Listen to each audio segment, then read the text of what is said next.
Sí, hola, ¿qué tal? Saludos. Aprovechamos el contexto de la realización del sexto periodo ordinario de sesiones de la Asamblea Nacional del Poder Popular, que como usted sabe ocurrió en la jornada de ayer en Palacio de Convenciones, para conversar sobre un asunto que ahora mismo está entre los principales temas de la conversación pública en Cuba.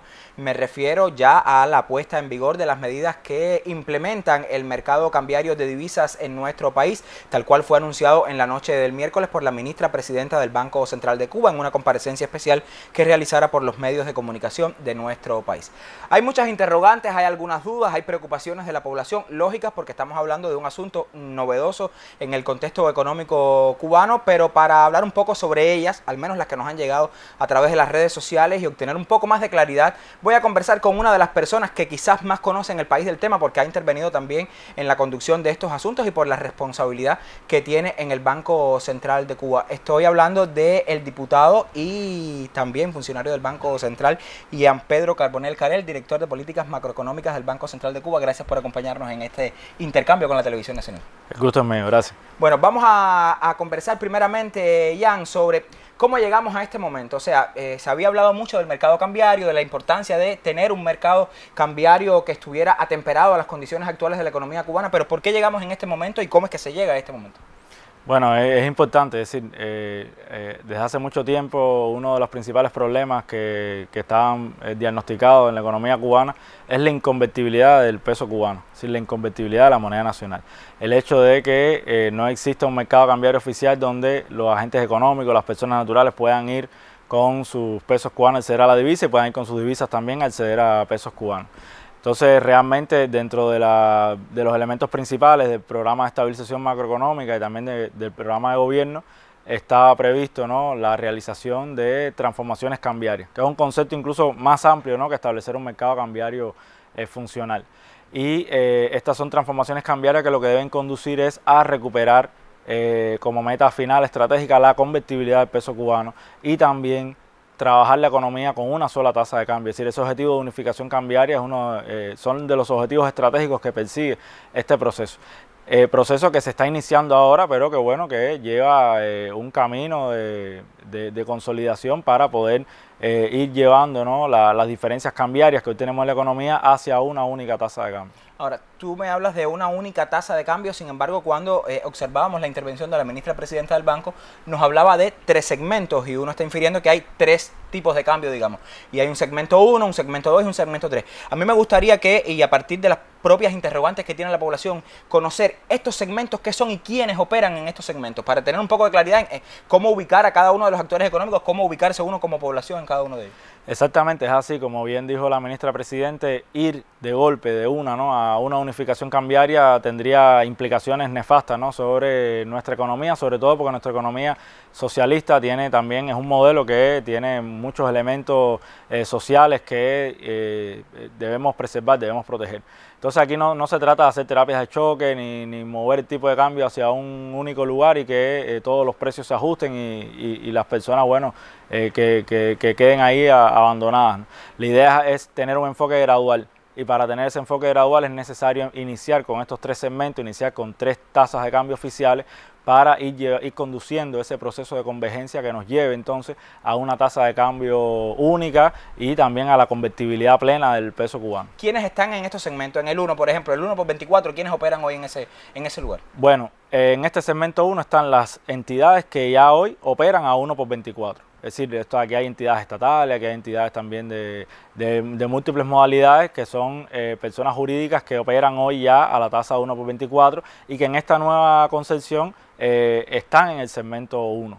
Ya, y estamos hablando también de 1 por 120, un segundo segmento, que lo vimos incluso a partir del ordenamiento monetario y tal. Háblame un poco de quiénes entran ahí. Sí, fundamentalmente hoy en la economía hay entidades que operan a 1 por 120, sobre todo entidades del sector turístico, y esas entidades también inician este proceso en el segmento 2. Ahora, el segmento 3 estoy infiriendo que ahí está la mayor parte de, digamos, de los actores que componen la economía del país, porque estamos hablando de una tasa, digamos, más relacionada a lo que ocurre de manera incluso informal en la calle. Háblame un poco de quiénes están en este segmento. Bueno, yo diría que el segmento 3 es el que más nos toca de cerca, ¿no?, porque es el segmento de las personas naturales y de la forma de gestión de estatal. Los ciudadanos, por decirlo de alguna manera, quienes no entienden. Exactamente.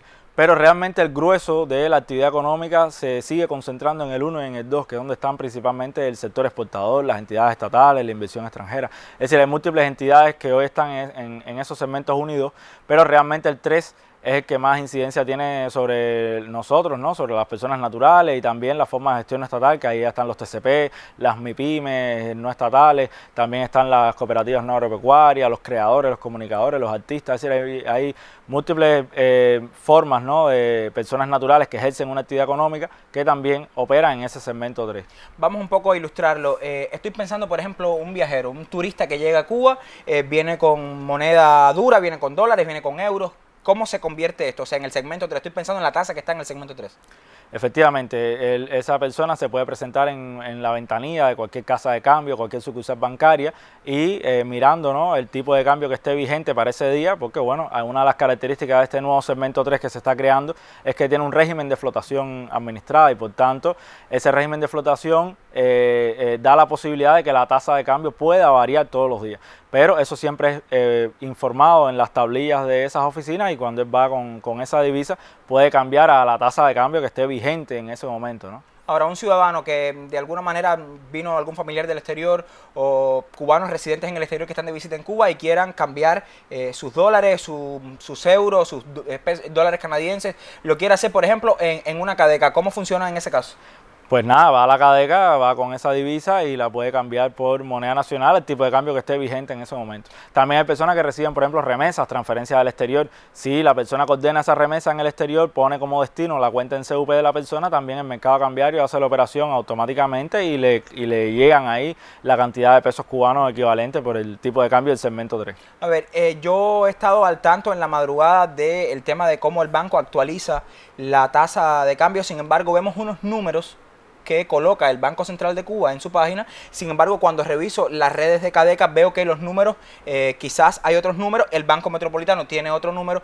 ¿Por qué esa diferencia entre lo que se establece desde el Banco Central de Cuba y, digamos, los operadores comerciales del cambio de la moneda? Eso es una pregunta importante, es decir, efectivamente el Banco Central como autoridad monetaria y como rector de la política cambiaria publica la tasa de cambio oficial, que es la tasa de cambio que va a servir de referencia para que todas las instituciones financieras, los bancos, las casas de cambio, otras instituciones financieras no bancarias puedan fijar las tasas de compra y las tasas de venta. ¿Y por qué hago esta salvedad?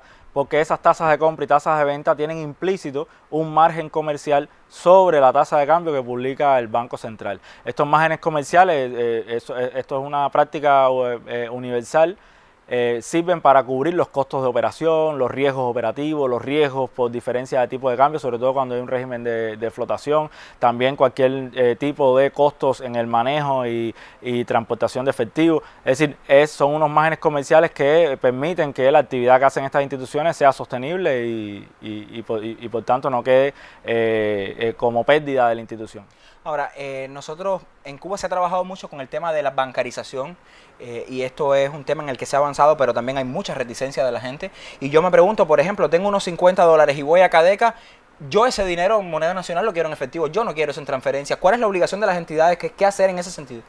Bueno, el principio que rige en el mercado cambiario que se está implementando es que el cliente se le da lo que está solicitando, es decir, el cliente está vendiendo su dinero a cambio de dinero en el formato que lo está solicitando. Por tanto, si una persona viene con efectivo en divisa y lo que requiere es efectivo en moneda nacional, pues se le da efectivo en moneda nacional. También pueden haber clientes que si cambian una cantidad elevada de divisas, a lo mejor prefieran una parte de esos pesos cubanos tenerlo en una cuenta, porque a lo mejor puede ser riesgoso, puede ser un problema llevarse esa cantidad de efectivo así, pero si es el deseo del cliente, pues el cliente es el que decide, ¿no?, cómo quiere realizar la operación. Yo imagino que digamos, con estas tasas que están establecidas, que son mucho más atractivas, mucho más similares incluso a lo que ocurre en la vida cotidiana de las personas fuera de, digamos, el mercado oficial, más personas pues hagan el uso de lo que está establecido oficialmente para cambiar sus divisas. Y en ese sentido te pregunto, ¿cómo se elabora, cómo se trabaja, cuáles son los factores que influyen en esa tasa? Porque estamos hablando de una tasa que va a cambiar todos los días. Exactamente, aquí un factor fundamental en la formación de esta tasa son las operaciones reales que al finalizar el día se realizan en todo el país. Es Si todas las operaciones de compra y todas las operaciones de venta te marcan una oferta y una demanda en el mercado. Y el régimen de flotación lo que busca es equilibrar con la tasa esa oferta con esa demanda. Es decir, si la oferta es superior a la demanda, la tasa puede bajar. Si la demanda es superior a la oferta, la tasa tiene que subir. Y ese es el manejo que se hace, ¿no?, en un régimen de flotación. Pero efectivamente es una tasa que va a tener en consideración la realidad en el sentido de las operaciones reales. Ya no estamos hablando aquí de intenciones de compra ni de venta, ni de mensajes en redes sociales, ni hay componentes especulativos o de manipulación, sino la tasa que realmente está sustentada por las operaciones que realmente están sucediendo y que se están haciendo. Además de criterios también de políticas macroeconómicas, porque también hay que estudiar las tendencias del crecimiento de la cantidad de dinero en circulación, elementos también de entrada de divisas al país que pueden también guiar esa política cambiaria.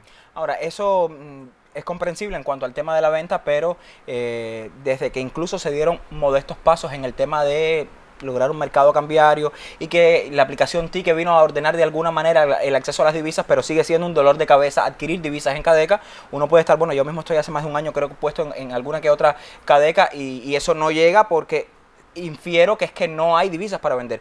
Digamos, si en el día entran a las redes de los bancos y de Cadeca tantos dólares, tantos euros, ese dinero todo va también a la venta de ese mercado cambiario, ¿o eso se destina a otra cosa? Efectivamente, ese es un principio del mercado cambiario. El mercado cambiario vende todo lo que compra. Uno de los factores de por qué el mercado cambiario anterior no podía vender suficientes divisas a 120 es porque no tenía casi capacidad de compra de divisas a 120. Es decir, casi nadie le vendía al mercado divisas a ese precio y por tanto el mercado no tenía disponibilidad de divisas para poder satisfacer la cola, ¿no?, de solicitudes para comprar divisas. Por tanto, aquí el principio es que ese régimen de flotación lo que busca es equiparar esa oferta y demanda para que el mercado funcione y para que realmente las personas puedan hacer sus operaciones cambiarias a través del sistema financiero de una manera segura, legal, sin los problemas y los costos que tiene, ¿no?, operar en un espacio que no es oficial.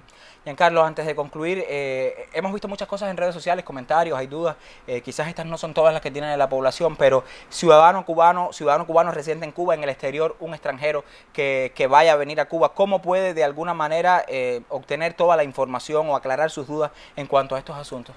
Bueno, un primer paso es que, bueno, con el inicio de este mercado cambiario, por supuesto, hay una tasa que resulta mucho más atractiva para realizar las operaciones de cambio de divisa. Y, por ejemplo, en todos los aeropuertos hay oficinas de Cadeca y en esas oficinas de Cadeca está bien señalizado cuáles son las tasas de compra, las de venta y la persona puede saber, ¿no?, a qué tasa puede cambiar sus divisas. Pero también en los sitios web de estas instituciones bancarias y financieras, de las casas de cambio, puede también ver el tipo de cambio, además de poder ver en el sitio web de Banco Central el tipo de cambio que es la referencia para la formación también de estas tasas de compra y de venta. Te agradezco muchísimo que hayas estado con nosotros, Gianpedro, para actualizarnos sobre este asunto, porque estamos hablando de un tema nuevo, pero que implica a muchas personas y también muchos ajustes que se hacen en la operación de las instituciones que operan en el mercado cambiario cubano. De cualquier manera, nosotros estaremos también en estas instituciones, conversaremos con la población, porque evidentemente debe ocurrir un incremento de personas que acudan a estas instituciones. No te voy a pedir un número, es muy pronto, de si está ocurriendo o no, pero lo haremos en algún momento como parte también de la responsabilidad social que le toca al periodismo, conversar con las personas y también con quienes operan esta red que ahora mismo está implementando el mercado cambiario en nuestro país. Gracias otra vez por habernos acompañado y usted, por supuesto, puede hacernos llegar a través de redes sociales las dudas, las inquietudes o qué quiere que se les responda a través de los medios sobre este asunto novedoso pero muy necesario para la economía nacional. Así me despido. Tenga una excelente jornada.